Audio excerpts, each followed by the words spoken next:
कह दो कि मिलने सुदामा करीब आ गया है, मिलने सुदामा करीब आ गया है। रामाजी महाराज की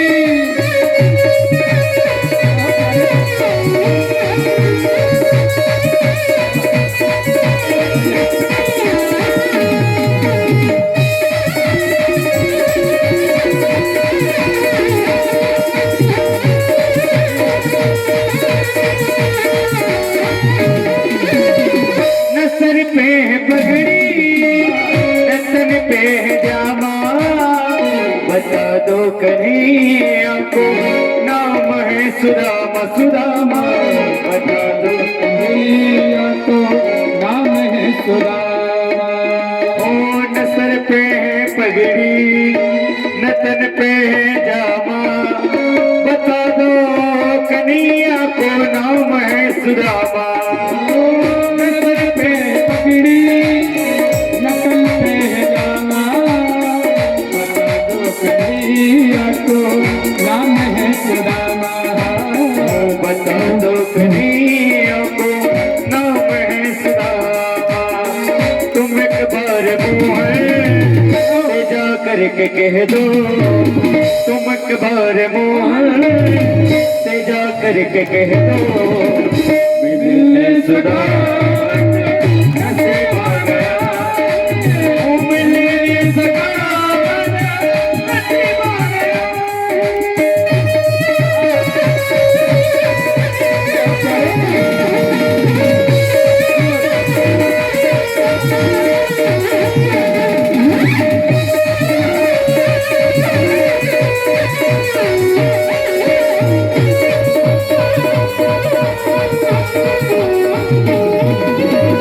वो सुनते ही दौड़े चले आए मोहे, लगाया गले से सुदामा को मोहन हाथ, लगाया गले से सुदामा को। वो सुनते ही दौड़े चले आए मोहे, लगाया गले से सुदामा को मोहन हो। वो सुनते ही दौड़े चले आए मोहन, लगाया गले से सुदामा को मोहन हाथ, लगाया गले से सुदामा को मोहन। हुआ रुक्मणी को बहुत ही अचंबा, हुआ रुक्मणी को बहुत ही अचंबा, ये मेहमान कहता अजीब आ गया है, ये मेहमान कहता अजीब आ गया है। ओरे द्वार पालो कन्हैया से कह दो, ओरे द्वार पालो कि मिलने सुदामा करीब आ गया है, मिलने सुदामा करीब आ गया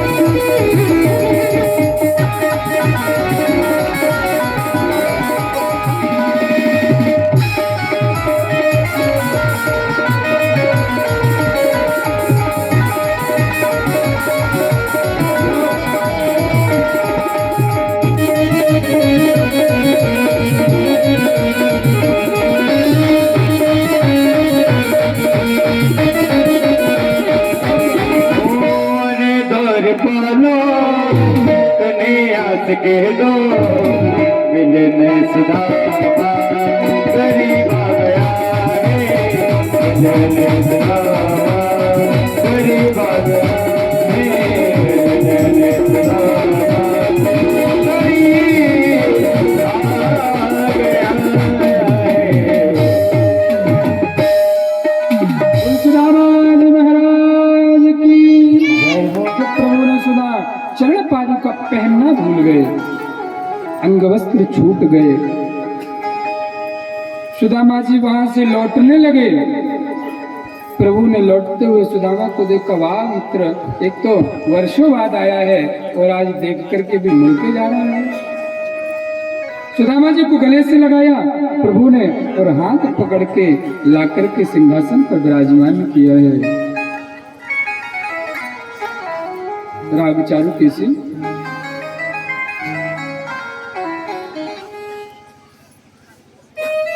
बिठाल दिया प्रभु ने एक सिंहासन पर, सुदामा को अपनी सिंहासन छोड़ करके दास दासियां रुक्मणी मैया हाथ जोड़े खड़ी हैं। आज सुदामा जी महाराज के सौभाग्य की सराहना कर रही हैं कि किम मनेन कृतं पुण्यम अवधूतेन विभुक्षुणा। इस अवधूत ने किम अनेन कृतं पुण्यम, इस अवधूत ने कौन से ऐसे पुण्य किए हैं जो आज स्वयं पर ब्रह्म परमात्मा इसके चरणों में बैठे हैं और इसको अपना सिंहासन छोड़ दिया। देखो हम हर बार कहते हैं भैया, जरूरी नहीं है कि आपके पास पैसा है तभी परमात्मा मिले, जरूरी नहीं है। सुदामा जी को सोने की सिंहासन द्वारकाधीश कृष्ण ने छोड़ करके सुदामा को बिठा दिया और रुक्मणी मैया को आदेश दिया, देवी जाओ, मुझे इस परम महापुरुष के चरण धुलना है, आप जल लेकर के आओ। रुक्मणी मैया को होश उड़ गए, न जाने इतनी दास दासियां हैं, प्रभु किसी को भी आदेश दे देते, लेकिन आज रुक्मणी स्वयं पट्ट महर्षि से कह रहे, जाओ देवी जल लेकर के आओ, उसको महात्मा के चरण प्रक्षालन करना है। रुक्मणी मैया जल लेने गई और प्रभु यहाँ चरणों में बैठे हैं कि ऐसे विहाल विवायन सो पग कंटक जाल लगे पुनि जोए। प्रभु चरणों में बैठ गए सुदामा जी महाराज के और हाथ से अपने कोमल कोमल हाथों से प्रभु सुदामा जी महाराज के चरणों में हाथ फेर रहे हैं। बड़ा सुंदर भाव है, नरोत्तम व्यक्ति ने सुदामा जी महाराज का भाव गाया है भक्तमाल में। ऐसे विभाल विवायन सो पग कंटक जाल लगे पुनि धोए, आए महादुख पाई सका तुम आए, तेरा के दिन खोए, तेरा के दिन खोए। एक सुदामा की दिन दशा करुणा करके करुणा निधि रोए, पानी परत हाथ छो नहीं नैनन के जल सोप धोए, नैनन के जल सोप धोए।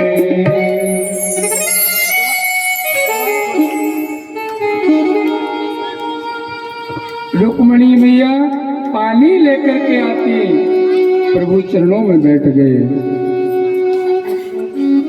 ऐसे विवाल विवायन सो पग कंठक जाल लगे पुनि जोए। हाथ फेर रहे हैं चरणों में, हाथ नीचे तलुओं में जब पहुंचा, असंख्य कांटे लगे हैं, असंख्य कांटे लगे। जैसे ही निकालने के लिए प्रभु उद्यत हुए, सुदामा जी ने पैर पीछे खींच लिया। अरे कन्हैया तो पैर मत छू भैया। कन्हैया ने कहा, हाय महा दुख पायो सखा तुम आए न तेन कितने दिन खोए। तुम भैया कहाँ थे अभी तक, इतने दिन तक कहाँ गए थे। चरण में बैठे हैं प्रभु, देख सुदामा की दीन दशा। करुणा करके करुणा निधि रोए, तो सारा जगत आज प्रभु के लिए रोता है। वो प्रभु आज सुदामा के लिए रो रहे हैं। रुक्मणी मैया जब तक वहां से पानी लेकर के आती, तब तक प्रभु ने पानी परात को हाथ छुओ नहीं, नैन लिखे जल सो पग धोए। अश्रु बहाते हुए प्रभु ने संपूर्ण आंसू सुदामा जी महाराज के चरणों में छोड़ दिए। रुक्मणी हाथ में थाली ली है, जल का लोटा लिया है, होश भूल गई। थाली कहीं रखी है, लोटा कहीं डला है, सुदामा जी महाराज के चरणों में बैठ गई। किम मनेन कृतं पुण्यम अवधूतेन विविक्षुणः। अरे इस अवधूत ने कौन से पुण्य करे हैं, तो सारा जगत उसके चरण धोता है। आज स्वयं अपने अश्रुओं से इसके चरण धो रहे हैं। रुक्मणी खड़ी हुई अश्रु बहा रही। प्रभु ने कहा, देवी ये क्या है, आप चरणों तक लो, प्रसाद लो और सबको बांटो। रुक्मणी मैया ने सबको चरणों तक दिया है। सुदामा जी महाराज से प्रभु वही बचपन में चले गए, कैसे खेलते थे, खाते थे। रुक्मणी मैया को प्रभु ने आदेश दिया, देवी इस महापुरुष के चरण प्रक्षालन आप भी करो। रुक्मणी मैया ने प्रणाम किया है। सुदामा जी महाराज को उठा करके प्रभु अंदर ले गए। प्रभु चरण सेवा करते सुदामा जी की। सुदामा जी महाराज विश्राम कर रहे। सुखदेव कहते हैं, परीक्षित दर्शन करो, क्या कभी ऐसा भी दीन बंधु पर प्रभु कृपा किए हैं? स्वयं लक्ष्मी जिसका चरण दबा रही हो, लक्ष्मी स्वयं हवा पंखा कर रही हो, क्या उसको कभी धन की कमी आएगी? क्या उसको कभी धन की कमी हो ही नहीं सकती। स्वयं लक्ष्मीपति जिसका चरण सेवा कर रहा हो, स्वयं लक्ष्मी जिसका पंखा कर रही हो, उसको कभी धन की कमी नहीं हो सकती। प्रभु ने चरण दबाते दबाते सुदामा जी की ओर जब दृष्टि गई, एक हाथ सुदामा जी ने इससे मोड़ा रखा था। क्यों भैया, जब से आए हो मैं देख रहा हूँ ये हाथ तुम्हारा जो है बहुत देर से ऐसा मुड़ा है, क्या बात है? सुदामा जी ने कहा, भैया कुछ बात नहीं है, बात कुछ ऐसी है कि हाथ बड़ी दूर से आ रहा हूँ, हाथ दुख रहा है। अरे मैं पागल हूँ, जब से चरण दबा रहा हूँ, लाओ मैं हाथ दबाऊं। नहीं नहीं भैया, सुदा नहीं, द्वारका नहीं, कृष्णा तू हाथ मत छू। जबरदस्ती प्रभु ने हाथ छुड़ाया, एक इतनी सी पोटली गिर गई। प्रभु ने जब इस पोटली को खोला और देखा तो उसमें 4 मुट्ठी या चित्तो चतिरो मुष्टि, 4 मुट्ठी उसमें चावल थे, 4 घर के मांगे हुए। प्रभु ने एक मुट्ठी लिया हाथ में। क्यों प्रभु? क्यों सुदामा जी, इतनी देर से इतना बड़ा दिव्य प्रसाद आप छुपा करके रखे, आप छुपा करके रखे, किसने भेजा है और कहां से लाए हो? सुदामा जी ने कहा, देख भैया तेरी भाभी ने भेजा है। अच्छा विवाह कर लिया आपने? आप ब्रह्म में साधु बनने का कहते थे, अच्छा आपने विवाह कर लिया, क्या नाम है भाभी का? सुदामा ने कहा, इसका सुशीला है। भैया जैसे उसका नाम है वैसे ही उसका काम है, बड़ा सुशील है और उसी में गृहस्थी बड़ी सुंदर चल रही। अच्छा भाभी ने जब प्रसाद भेजा है तो भाभी ने कुछ कहा तो जरूर होगा, कुछ बोला तो जरूर होगा, कुछ संदेश तो जरूर कहा होगा। सुदामा जी को याद आ गया कि हाँ भाभी ने क्या कहा था। सुदामा जी ने कहा, कन्हैया भाभी ने एक संदेश भेजा था तेरे लिए। क्या? कि एक माख दुई पाख में दो एकादशी होए। मेरे घर गोपाल जो नित्य एकादशी होए। कन्हैया समझ गया कि सुदामा जी क्या कहना चाहते हैं। यहां सुदामा जी ने जैसे ही ये बोला, कन्हैया ने भी प्रत्युत्तर भिजवा दिया कि हानि तीसा है गई, पर अब ना ऐसी होए। और भाभी तेरे भवन में नित्य द्वादशी होए। भगवान ने प्रत्युत्तर भिजवा दिया, वाणी 300 है गई, पर अब ना ऐसी होए। और भाभी तेरे भवन में नित्य द्वादशी होए। प्रभु ने प्रसाद चढ़ाया। अरे महाराज दिव्य प्रसाद है, आप इतनी देर से बचा करके क्यों रखे थे? प्रभु ने एक मुट्ठी पाया, एक लोक का साम्राज्य सुदामा को दे दिया।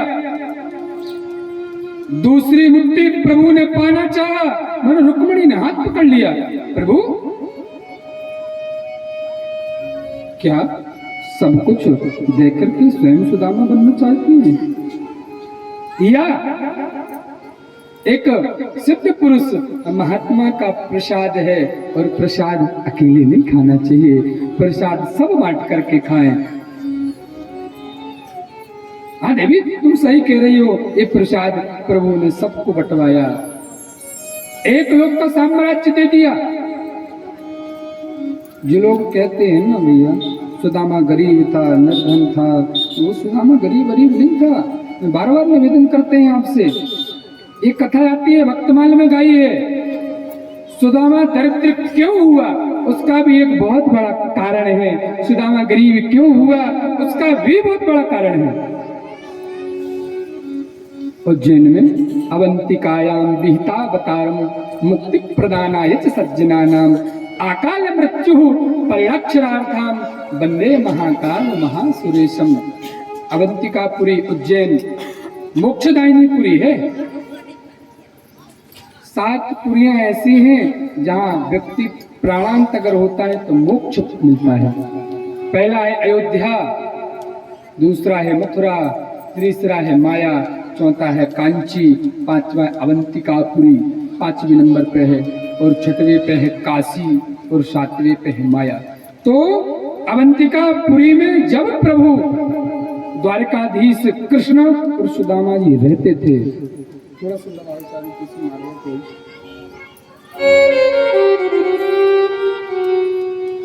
उस समय की बात है। सुदामा जी महाराज गरीब क्यों हुए? एक कथा प्रसंग आती है वर्तमान में। एक बुढ़िया थी, 4 दिन से उसने भोजन ग्रहण नहीं किया, अन्न का एक दाना नहीं मिला। 5वें दिन वो भिक्षा के लिए गई और उसको थोड़े से इतने से क्या मिले, कथा सबने सुनी होगी, उसको चना मिले, चावल नहीं मतलब चना। और चना लाए, बुढ़िया ने लेकर के आई, सोची अब रात्रि में, अब नहीं कल की व्यवस्था कर लेती हूँ। रात्रि में उसने लाल टोकली में बांध करके भगवान की पूजन के यहाँ रख दिया, और सोची प्रातः काल काले हुए तो दिन पूरा कट जाएगा, और बांध करके लाल वस्त्र में भगवान के पास रख दी। सुबह नहा धो करके पूजन पाठ करके भगवान को भोग लगा के खाऊंगी तो पूरा दिन अच्छा मंगलमय हो जाएगा। रात्रि में उसी बुढ़िया के यहाँ 2 चोर आए, और चोरों ने पूरे घर ढूंढा, कुछ नहीं मिला, लेकिन वो लाल कपड़े में बंधा। सोचा उन्होंने हो सकता है इस बुढ़िया ने लाल कपड़े में बांध करके सोना चांदी भगवान के पास रखा होगा। उनको उठाया, चुराया और ले गए।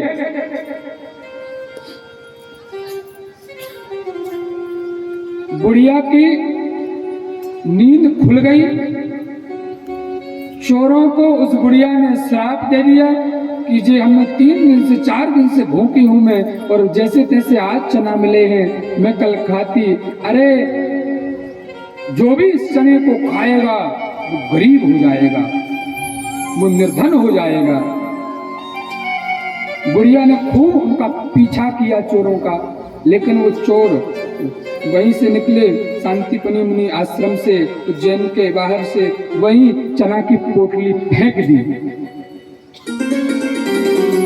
प्रातः काल गुरु माता झाड़ू सेवा कर रही थी, गुरु माता को वो चने की पोटली मिल गई।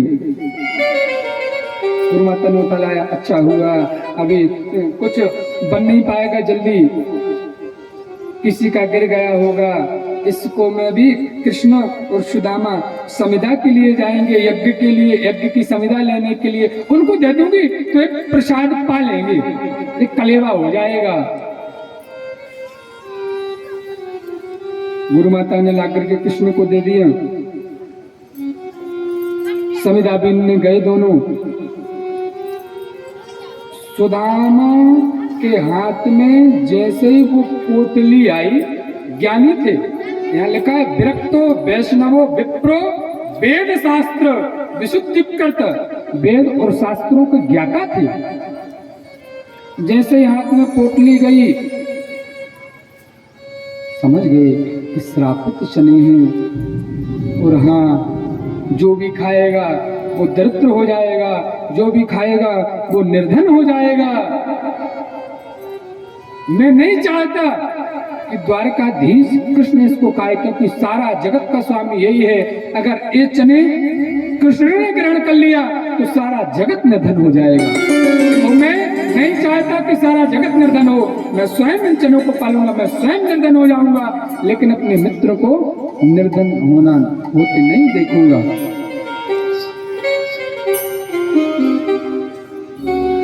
तो वो चने स्वयं सुदामा जी महाराज जी ने पाली है। यहाँ पर प्रत्युत्तर कन्हैया ने भिजवा दिया भैया, बड़ी बड़ी महल अटारी सुदामा जी महाराज की बन गई। अब सुदामा जी महाराज आज्ञा लिए, कन्हैया मैं चलता हूँ, बहुत देर हो गई, बहुत दिन हो गए आए। सुदामा जी महाराज जाने लगे, कन्हैया ने रोकने का दुराग्रह नहीं किया, बार बार लौट करके देखते हैं सुदामा जी अभी तक इसने कुछ दिया नहीं। हो सकता है जाते टाइम कुछ दे देता, लेकिन भगवान ने तो वो दे दिया जो कभी किसी को नहीं दिया। देनहार कोई और है और भेजत है कोई और। लोग भ्रम हम पर करें या के नीचे और। देनहार भैया कोई और है, लोग तो भ्रम हम पर करते हैं कि ये हमारे चाचा जी ने दिया, ये हमारे फूफा जी ने दिया, ये हमारे मामा ने दिया। नहीं, देने वाला कोई और है। सुदामा जी महाराज अपने घर को चल रहे हैं और अपनी सुदामा कुटी पहुंच गए प्रभु सुदामा जी महाराज। लेकिन जो झोपड़ी थी वहां आज झोपड़ी नहीं मिली, कंचन महल खड़े। बड़ा सुंदर भाव है। हम लोग 2 मिनट गाते हुए और बस सिर्फ भागवत जी को विश्राम कर देंगे। 5 बजने वाले हैं, समय से चलेंगे, आज जल्दी आरती कराएंगे।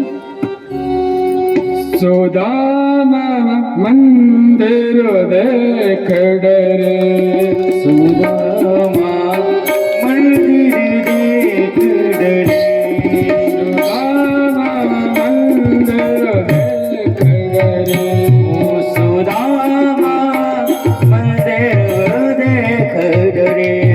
यहाँ कोई मेरी प्यारी झोपड़िया, तो दी मोरी प्यारी झुकड़िया, यहाँ तो थी मेरी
कंचन देखा, लिखा था बड़े अक्षरों से सुदामा कुटी। भैया यहाँ तो हमारा भगवंत है, सुदामा जी कौन आ गए? हो सकता है कोई दूसरा सुदामा नाम का आकर के बस गया हो। लेकिन जब सुशीला ने देखा तो मित्र से मिलकर के आज सुदामा जी महाराज आ रहे हैं, तो सारे काम छोड़ करके सुशीला ने सर्वप्रथम सुदामा जी महाराज का पूजन किया है। रामचरितमानस में बाबा गोस्वामी ने गाया है, धायो धाम काम सब त्यागे, काम सब त्यागे, धायो धाम काम सब त्यागे, काम सब त्यागे, मनहु रंजन दिलु तन लागे, मनहु रंजन दिलु तन लागे।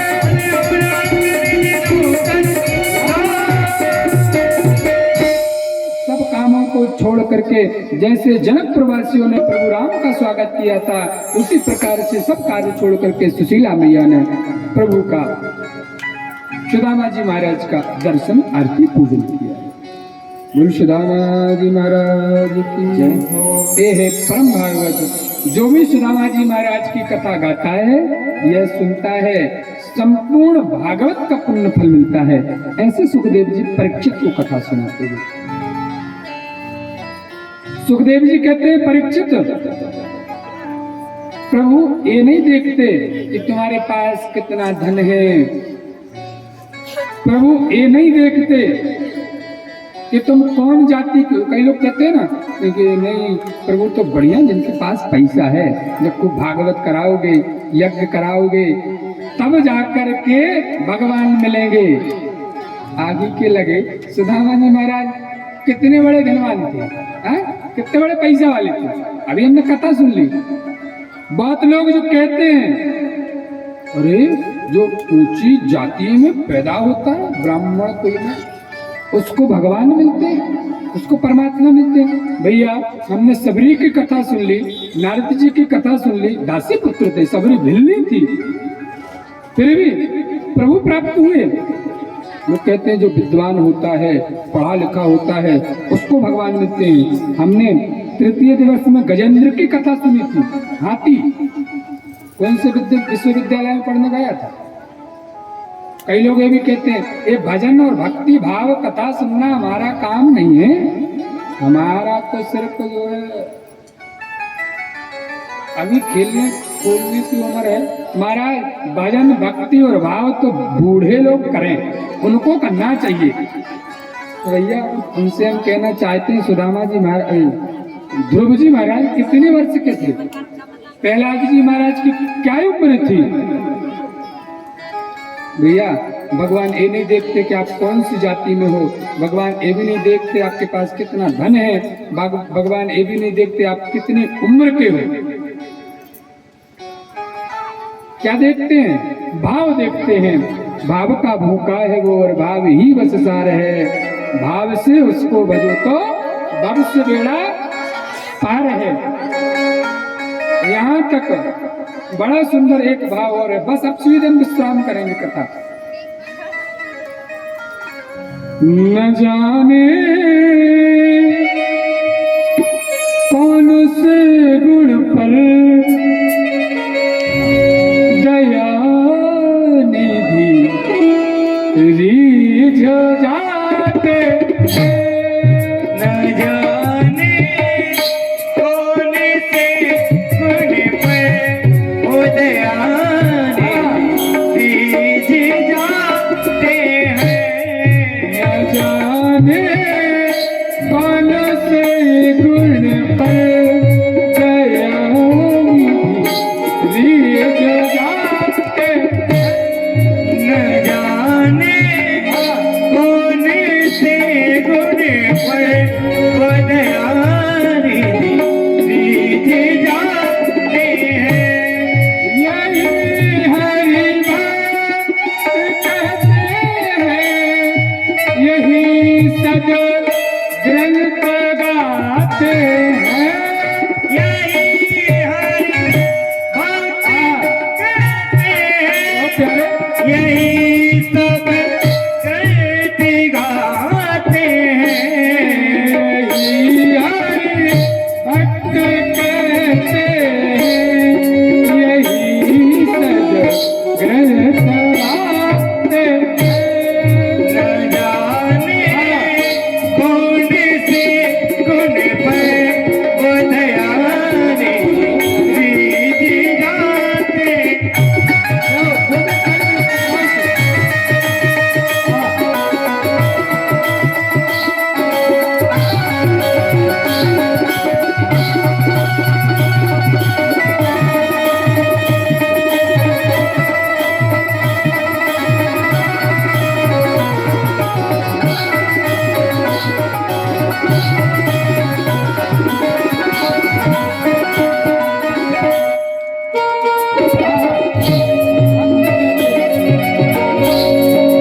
दुर्योधन के यहाँ 56 भोग भगवान ने छोड़ दिया था, लेकिन विदुर जी के यहाँ छिलके खाना प्रभु ने स्वीकार कर लिया था।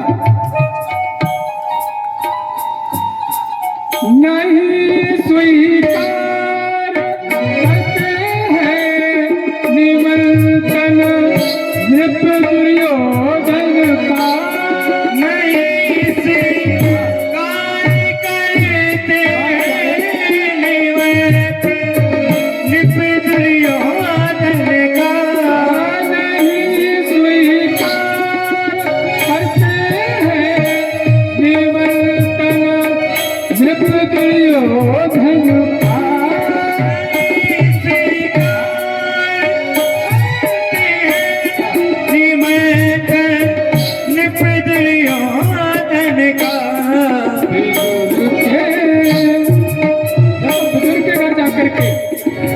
विदुर के घर पहुँच करके वो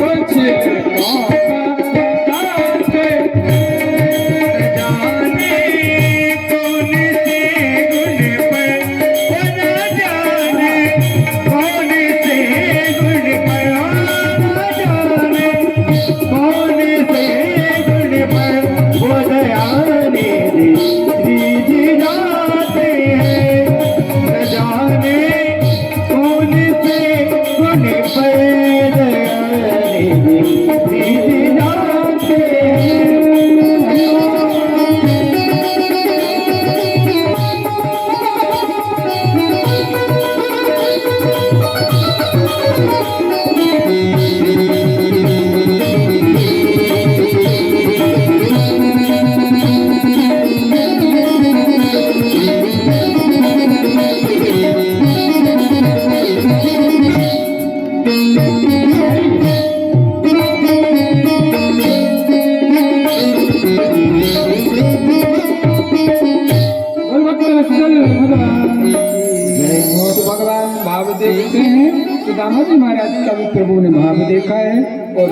अंत में प्रभु ने सब कुछ दे करके सुदामा जी महाराज का उद्धार किया। इस प्रकार से भैया 7 दिन की कथा हमने आप लोगों को श्रवण करा दी। भगवान आगे कुरुक्षेत्र पधारे। कुरुक्षेत्र में विशाल यज्ञ किया प्रभु ने। सभी ब्रजवासियों से और अयोध्या वासियों से और मथुरा वासियों से प्रभु ने उसी कुरुक्षेत्र में भेंट की। अपनी नंदरानी और नंद बाबा से वहीं भेंट हुई। इस प्रकार से भैया 11 स्कंद को हम विश्राम करते हैं, यहीं सब प्रणाम करते हैं। 12 स्कंद में सुखदेव जी महाराज परीक्षित से कहते हैं, परीक्षित अब हम अपने राम चलते हैं।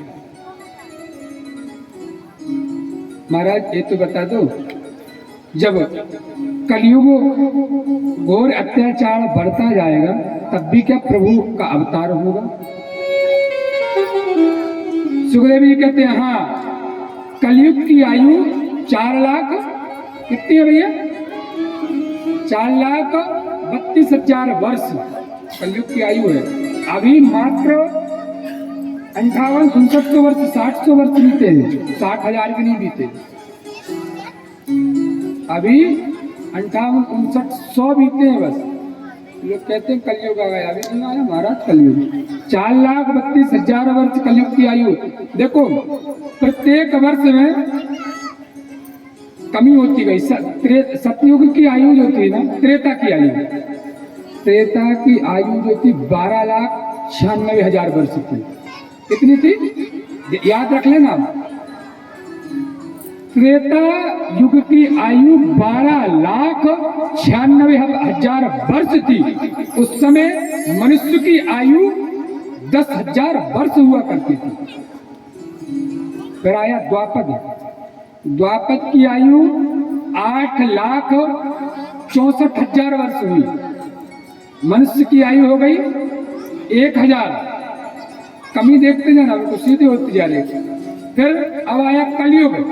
कलयुग की आयु हो गई 4,32,000। मनुष्य की आयु हो गई 100 वर्ष। लेकिन कोई भैया स्टाम्प नहीं है कि 100 वर्ष तक हम चलेंगे। कागज चाली घूम जाए कोई भरोसा नहीं है। ये मनुष्य रूप प्रभु ने दिया है, तो इसी में कल्याण कर लो। कब कल्याण हो जाए कोई भरोसा नहीं। बोलो राधे राधे। परीक्षित का प्रश्न सुनकर के सुखदेव जी महाराज ने कहा तुमने सही प्रश्न किया है। जब कलयुग का घोर अत्याचार बढ़ता जाएगा तब प्रभु पुनः पधारेंगे। कहाँ पधारेंगे?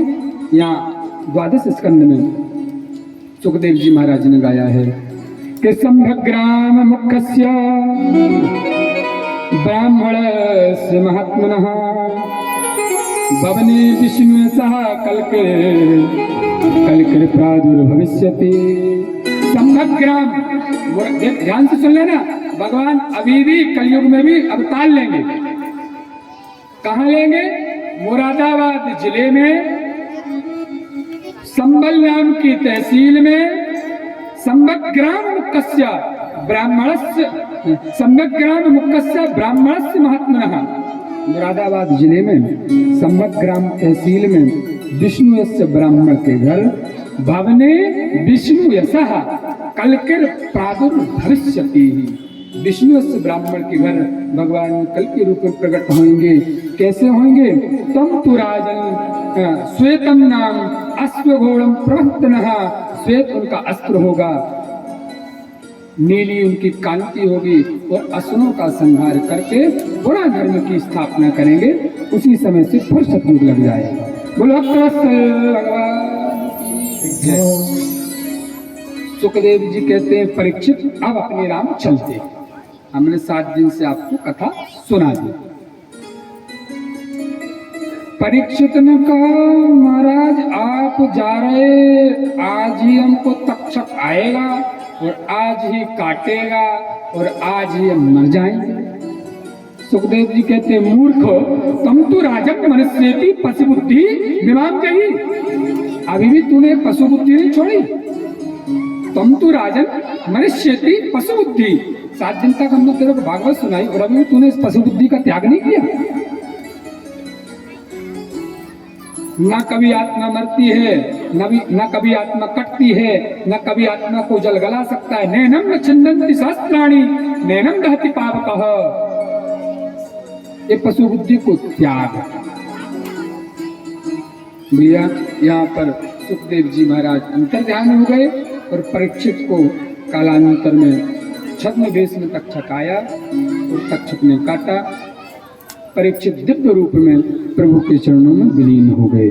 बोल भक्तवत्सल भगवान की। बड़ा सुंदर परीक्षित का भाव है सुखदेव जी के लिए। हम भी अपने मन से बैठे बैठे वही तालियों की सेवा करते हुए सुखदेव जी महाराज के चरणों में, व्यास जी महाराज के चरणों में प्रणाम करेंगे। हरि की कथा सुनाने वाले, प्रभु का गान सुनाने वाले, तुमको लाखों प्रणाम, तुमको लाखों प्रणाम, तुमको लाखों प्रणाम, तुमको लाखों प्रणाम। हरि की कथा सुनाने वाले, की कथा सुनाने वाले, गोविंद का नाम बताने वाले, गोविंद का नाम बताने वाले, तुमको लाखों प्रणाम, तुमको लाखों प्रणाम, तुमको लाखों प्रणाम, तुमको लाखों प्रणाम, तुमको लाखों लाखों लाखों प्रणाम, तुमको लाखों प्रणाम, तुमको लाखों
बस यही गुण हम गावे, हम पार तेरा क्या पावे, हम बस यही गुण गावे।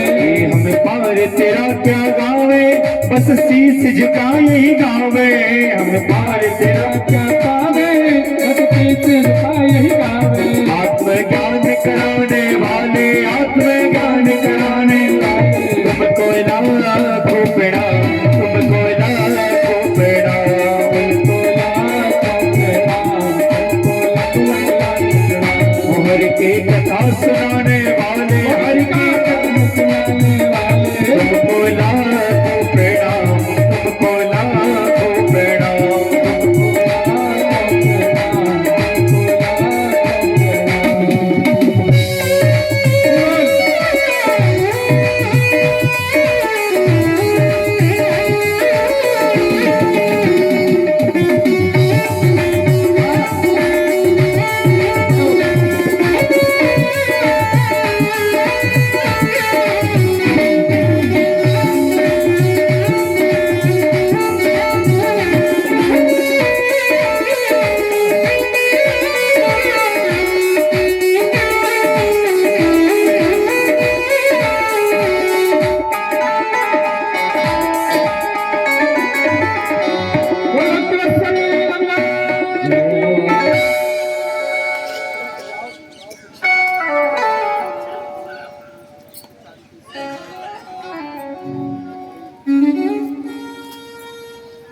भैया यहाँ पर सुखदेव जी महाराज चले गए, परीक्षित को छद्मवेश में तक चकाया और काटा, और अंत में परीक्षित भी परम धाम को गए।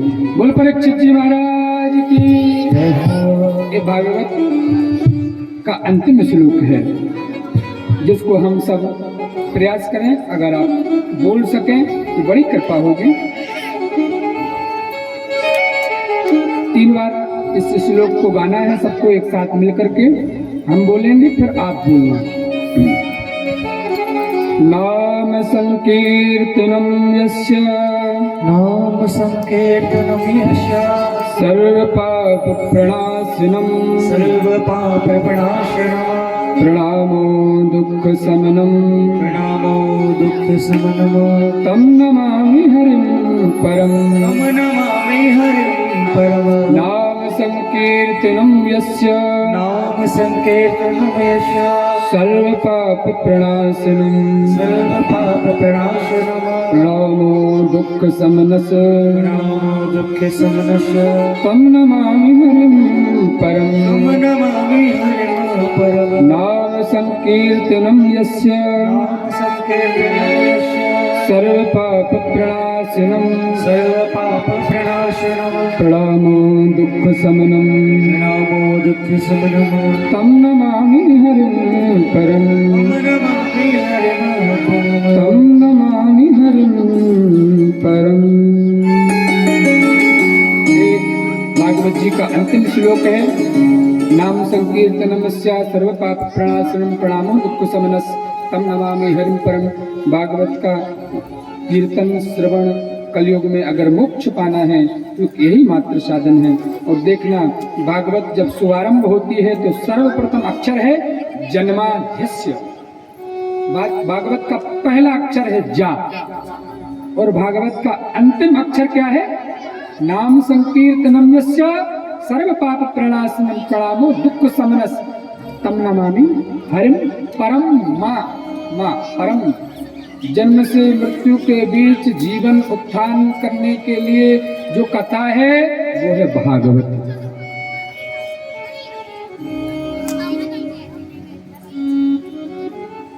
जो गुरु परंपरा से, ये भगवत कृपा से,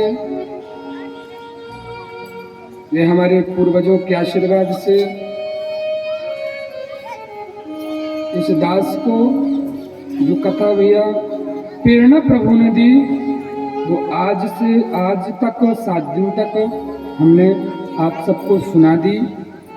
और परीक्षित रूप में हमारे मामा हेतराम जी दुबे, हमारी नानी जी श्री भूरीबाई दुबे, घनश्याम मामा जी, सुरेंद्र मामा जी, समस्त दुबे परिवार और समस्त मामा पक्ष ने बड़ी मेहनत की, इस आयोजन को सफल बनाया। एक बार करतल ध्वनियों से हम उनका अभिवादन करें।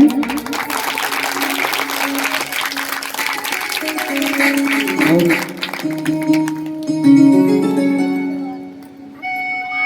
आप तक हमारी आवाज पहुंचाने के लिए, क्योंकि भैया भागवत एक करा सकता है, लेकिन आजकल वैज्ञानिक के माध्यम से आवाज पहुंचाई हमारे दिब्बन भैया ने और दीपक भैया ने, साउंड जो 7 दिन से मेहनत कर रहे हैं। एक बार उनके लिए भी करतल ध्वनियों से अभिवादन। परमात्मा खूब उनकी रक्षा करें, खूब कृपा करें, खूब कल्याण हो। हमारे छोटे भैया सचिन तिवारी जी और प्रदीप भैया, जिन्होंने 7 दिन तक बढ़िया दिव्य अनुष्ठान किया, पूजन किया, एक बार उनका भी करतल ध्वनियों से अभिवादन। आर्गन पर हमारे शर्मा जी बड़ा सुंदर जो रागों के माध्यम से आपको भजन श्रवणामित कराए, उनके हृदय में भी परमपिता परमात्मा को कोटि सा प्रणाम। खूब खुश रहें। बैतूल से हमारे रोशन भैया, और नाम भूल जाते हैं हम, सचिन सुनील भैया, खूब इन्होंने भी मेहनत की। आज 7 दिन तक बढ़िया दिव्य अपने स्वरों के माध्यम से, इनका भी भैया आप सबकी ओर से हम बहुत बहुत स्वागत, बहुत बहुत अभिनंदन करते हैं। और ये तो हमारा परम सौभाग्य था। देखो ऐसा कभी होता नहीं है। यहाँ सभी एक बार अपने लिए भी करतल ध्वनियों से ताली बजा लें। आप इतनी संख्या में आते हो, माहौल थोड़ा सा भी कोरोना कोविड-19 का चल रहा है, इसके बाद भी आप सब इतनी बड़ी संख्या में पधारते हो। एक बार अपने लिए भी जोरदार तालियों से अभिवादन। भगवान की बड़ी कृपा है, अभी हम स्वस्थ और अच्छे बैठे हैं। हमारा ये परम सौभाग्य था जो यहाँ सब विद्वान हैं। देखो ब्राह्मणों की बस्ती है, बैठ जाओ थोड़ी देर। ब्राह्मणों की बस्ती है और सब हमारे यहाँ पूजनीय लोग हैं, सब अपने हैं। हमारे नाना जी लोग रोज बैठते हैं, कथा सुनते हैं। और आज तो और हमारा सौभाग्य है, हमारी सब बुआ लोग बैठी हैं, मामी लोग बैठी हैं, और हमारे माता पिता भी बैठे हैं, और हमारे चाचा जी, फूफा जी, ये सब प्रभु की कृपा से होता है भैया। हमारे फूफा जी हम लोगों को कथा सुनाते हैं, घर में हमारे पूजन वो करते हैं, लेकिन आज दास का सौभाग्य है कि वो उनको कथा सुना रहा है। और जो आने अनजाने में अगर हम लोगों से कोई गलतियां हुई हो, कथा के माध्यम से या कोई सेवा के माध्यम से या संगीत में या हमारे ब्राह्मणों से, तो आप सब उसको क्षमा करेंगे। अपना बालक, मित्र, पुत्र जो भी समझ करके आप सब क्षमा करेंगे। और हाँ, हमको विश्वास भी है कि आप जरूर क्षमा करेंगे, क्योंकि जानते हैं नहीं, पढ़े लिखे कछु है नहीं, गांव से मूर्ख हैं, जो प्रभु इच्छा देते हैं वो सब सुना देते हैं। अंतिम गीत है जिसको हम विदाई गीत कहते हैं, और हर जगह इसको हम गुनगुनाते हैं। हम वो गीत गाएंगे और हमारे मुख्य यजमान लोग भगवत जी का पूजन करेंगे और वाणी को विश्राम। प्रभु ने चाहा तो फिर कभी फिर मुलाकात होगी, फिर प्रभु ने प्रेरणा दी, फिर जरूर आयोजन होगा। परीक्षित रूप में हमारी नानी जी और हमारे मामा बैठे 7 दिन से खूब सेवा की इन्होंने, किसी प्रकार की कोई कमी नहीं रहने दी। बढ़िया दिव्य आयोजन को सफल बनाया। सबको एक बार बहुत बहुत स्वागत, बहुत बहुत अभिनंदन। और कल बढ़िया उत्तम प्रसादी की व्यवस्था भी हमारे मामा जी के द्वारा है, तो कल 1 बजे से आप सब पुनः पधारें, भगवत जी का प्रसाद जरूर ग्रहण करें। और 7 दिनों में जो भी अगर गलतियां हम लोगों से या हमारे ब्राह्मणों से हुई हो तो उसे आप सब क्षमा करना। अंत में विदाई गीत गा करके वाणी को विश्राम, भागवत भगवान की आरती करेंगे। पत्ता टूटे डाली से हवा रही ले जाए, अब के बिछड़े कब मिले ए प्रभु ही बताए। रही जिंदगी तो मिलेंगे दोबारा, रही जिंदगी तो मिलेंगे दोबारा, रही जिंदगी तो मिलेंगे दोबारा। मिलने आज तक था हमारा तुम्हारा, मिलने आज तक का हमारा तुम्हारा, मिलन 7 दिन का हमारा तुम्हारा, मिलन 7 दिन का हमारा तुम्हारा।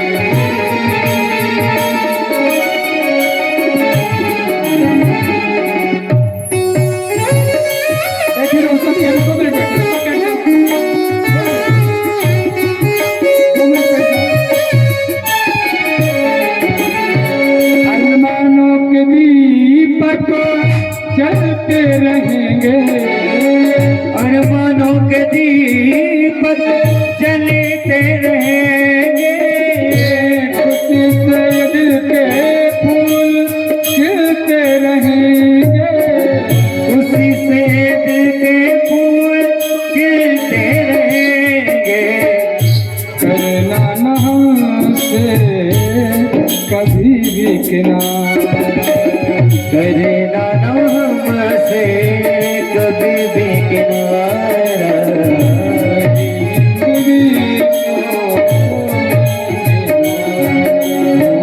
मिलन 7 दिन का हमारा तुम्हारा। रही जिंदगी तो मिलेंगे दोबारा, रही जिंदगी तो मिलेंगे दोबारा। मिलन 7 दिन का हमारा तुम्हारा, मिलन 7 दिन का हमारा तुम्हारा।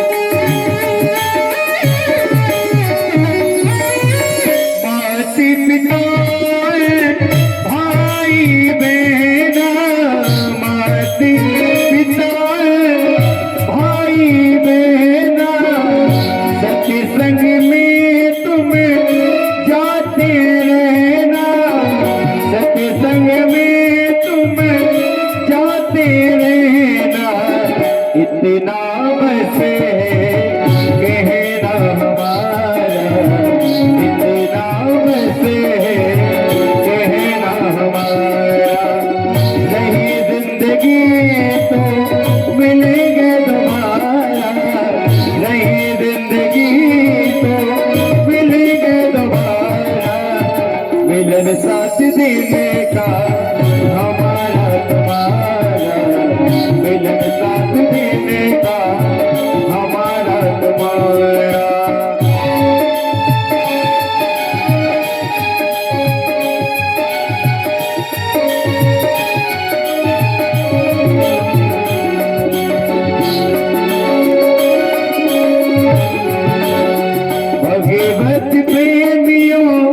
सदा खुश रहना, गलती हुई हो तो माफ कर देना, आत्मा की बात को बतला रहे, हमें परदेसी अपने घर जा रहे, हमें परदेसी अपने घर जा रहे।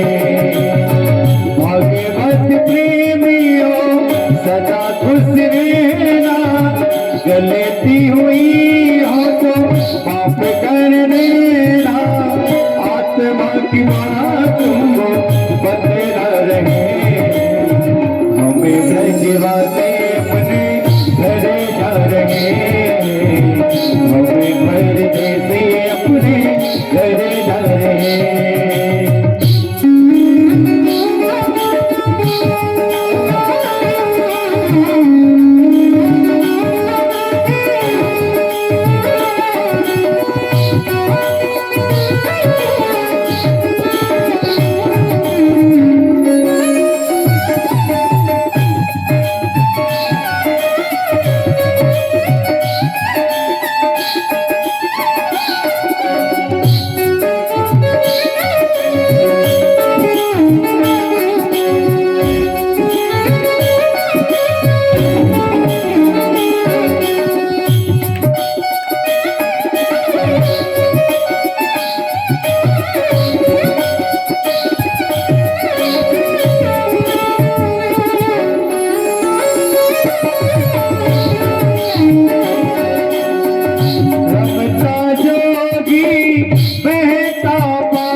इसलिए दुनिया में जीना हमारा, मिलन साथ देने का हमारा तुम्हारा, नई जिंदगी को मिलेंगे दोबारा, नई जिंदगी तो मिलेंगे दोबारा, मिलन साथ देने का हमारा तुम्हारा, मिलन साथ देने का हमारा तुम्हारा, मिलन साथ देने का हमारा तुम्हारा।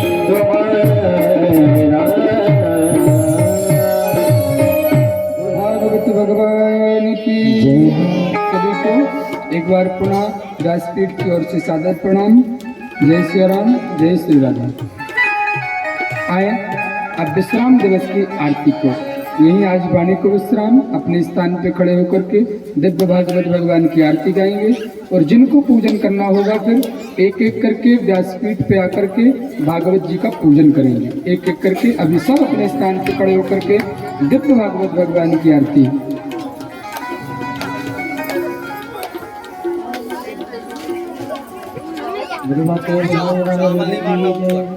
थोड़ा सा साउंड से थोड़ा सामने से